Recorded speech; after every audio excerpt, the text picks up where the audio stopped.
da deputada Thalata Amaral, do PSB de São Paulo, proibindo a monetização de conteúdos digitais com a participação de crianças. E é ela que a gente recebe agora no estúdio aí em Brasília. Deputada, deixa eu trazer já outra informação. O Pedro Venceslau compartilhou conosco, deputada, talvez até te dando a informação, não sei se já chegou aí no teu WhatsApp, porque a senhora estava aí no estúdio. A pauta oficial de hoje da Câmara dos Deputados foi divulgada, né? E ainda não está lá o requerimento de urgência para aquele projeto que vem do Senado, o projeto 2628, que é, né? Então a informação, já estamos todos aqui na mesma página, trazendo também para o nosso espectador. E há a expectativa de que se forme um grupo de trabalho para daí em 30 dias juntar todos os textos. Queria ouvir esta última proposta que a senhora protocolou ontem na Câmara dos Deputados, o porquê que é importante combater a monetização desse tipo de conteúdo e o quanto, de fato, a Câmara está engajada neste debate e ele vai ser feito nesses 30 dias para valer, ou foi uma forma ali de mitigar os efeitos de imagem e a repercussão tão negativa do que aconteceu no Congresso Nacional na semana passada. Yuri, Débora, boa tarde. É um prazer estar aqui na CNN mais uma vez. Boa tarde a todos que nos acompanham.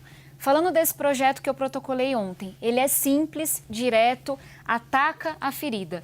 Ele proíbe, acaba com essa história de monetização infantil. Por quê? O Felca, ele fez ali um trabalho corajoso, brilhante, de mostrar como isso acontece. Tem gente lucrando. Tem gente operando isso, garantindo que esses conteúdos de crianças adultizadas, como ele falou, que estão sendo exploradas, sexualizadas, cheguem em pedófilos, cheguem em criminosos. Então, se a gente não entender que essa estrutura está crescendo e está se alimentando porque tem gente lucrando com isso, a gente pode apresentar o projeto que for, aprovar a lei que for, que a situação não vai mudar. Então, o projeto é muito simples. Acaba com essa história de monetização infantil, vídeo, conteúdo, áudio que contenha a imagem de uma criança, não vai poder ser monetizado, não vai servir para enriquecer ninguém.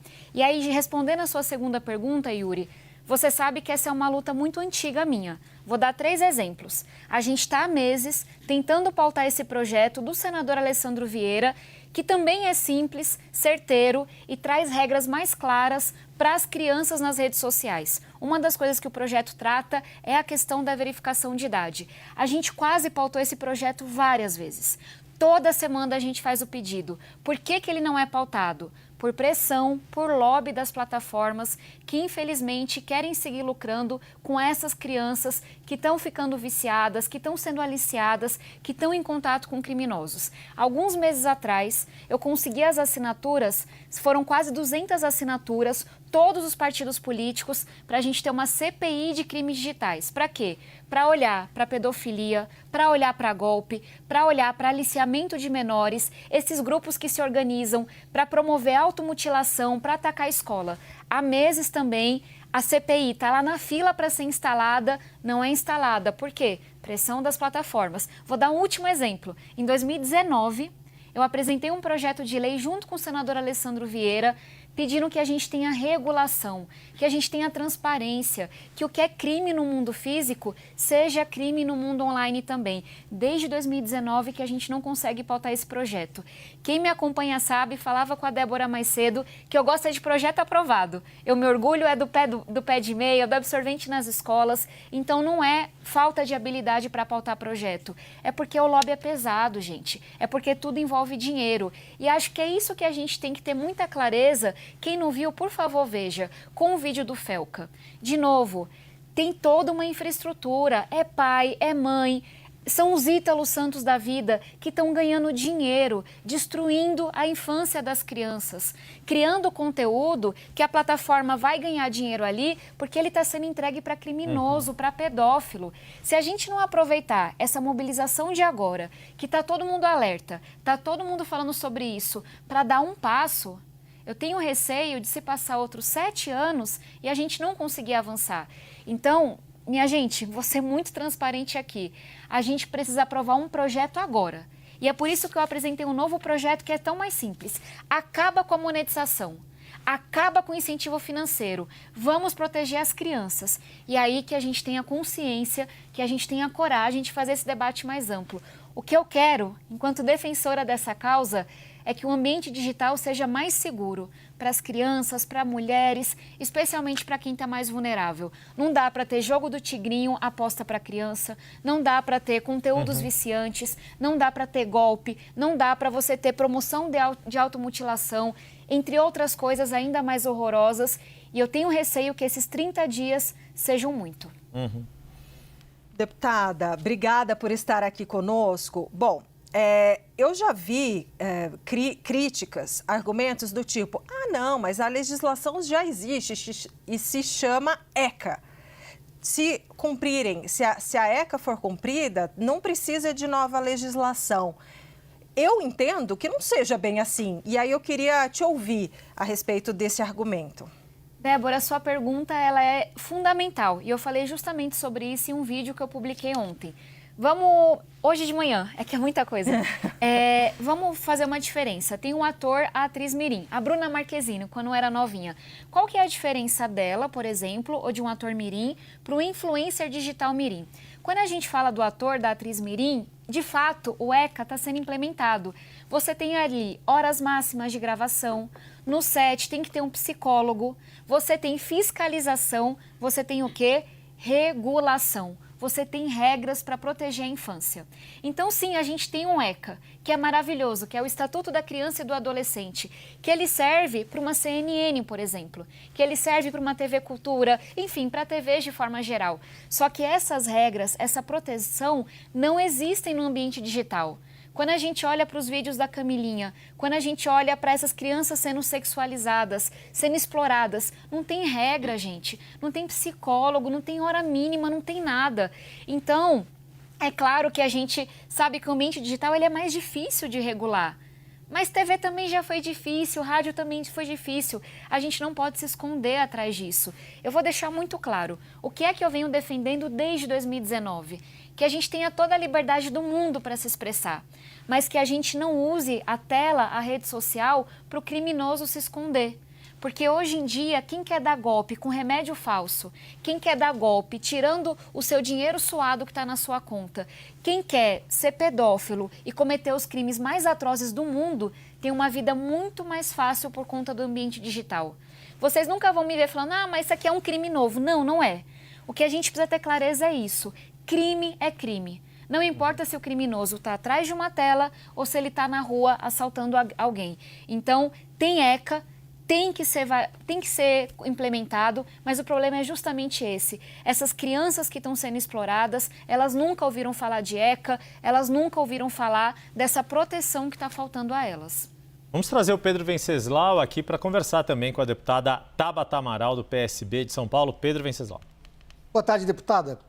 Existem mais de 20 projetos tratando da questão da adultização. Isso costuma acontecer em momentos de comoção no Congresso Nacional. Projetos que vão do PL ao PSOL, passando pelo PSB, o projeto da senhora.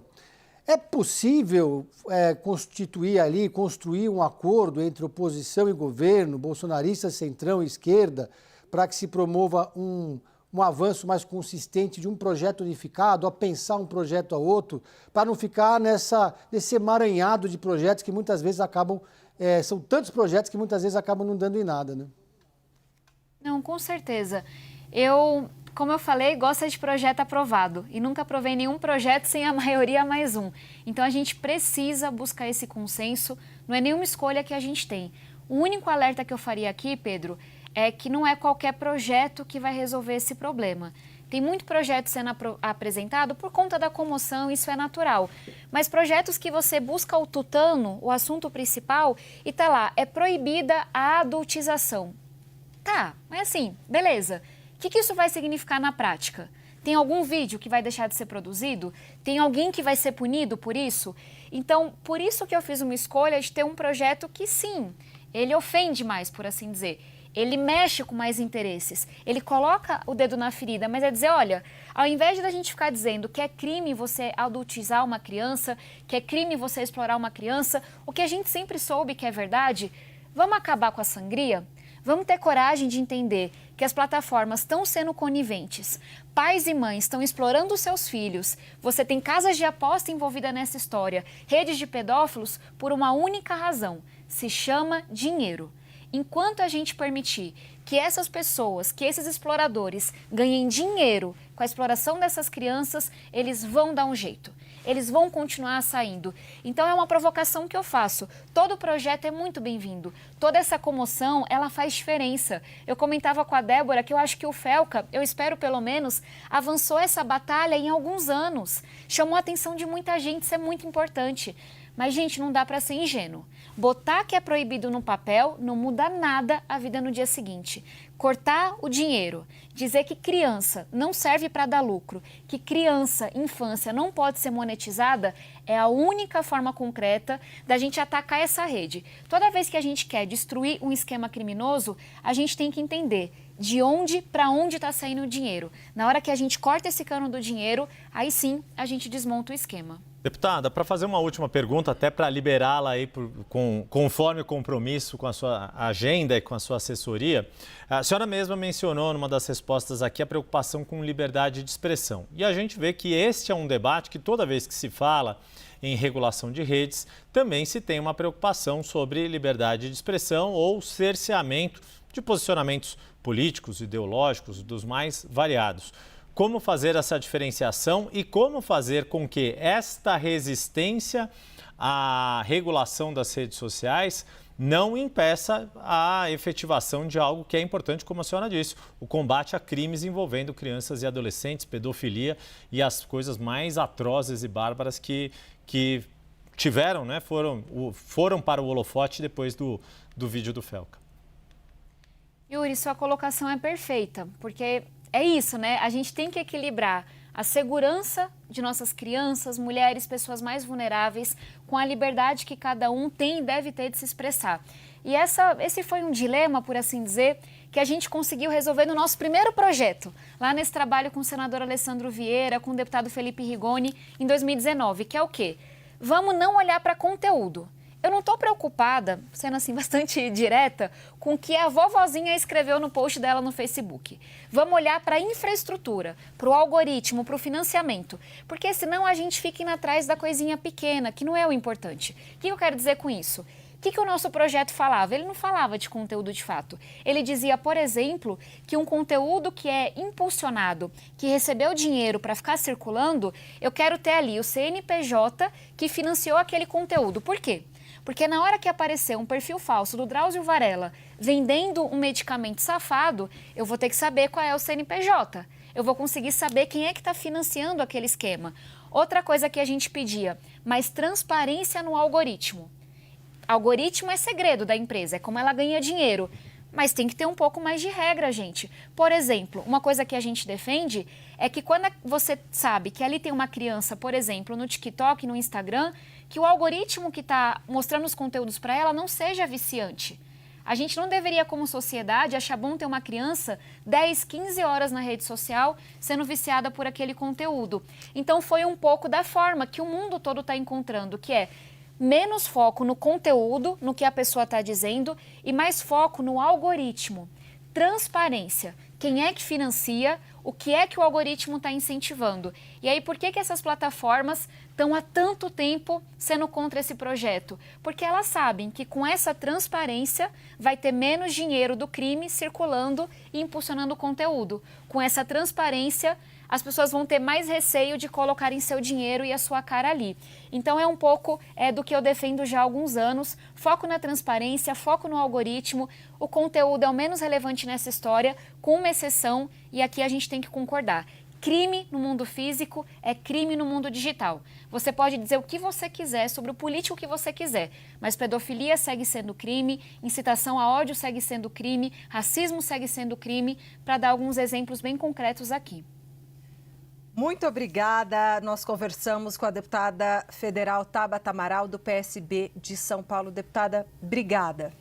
Obrigada, conto com a pressão, com o acompanhamento de vocês. De novo, 30 dias é muito tempo, nós temos bons projetos há alguns anos para serem pautados. Precisamos de coragem para enfrentar esse lobby. Muito obrigada e uma ótima tarde. Muito obrigado mais uma vez, deputada Tabata Amaral, Pedro Venceslau. 30 dias que os congressistas vão ter trabalho, os deputados vão ter trabalho e a gente, jornalista, vai ficar de olho, sem dúvida alguma.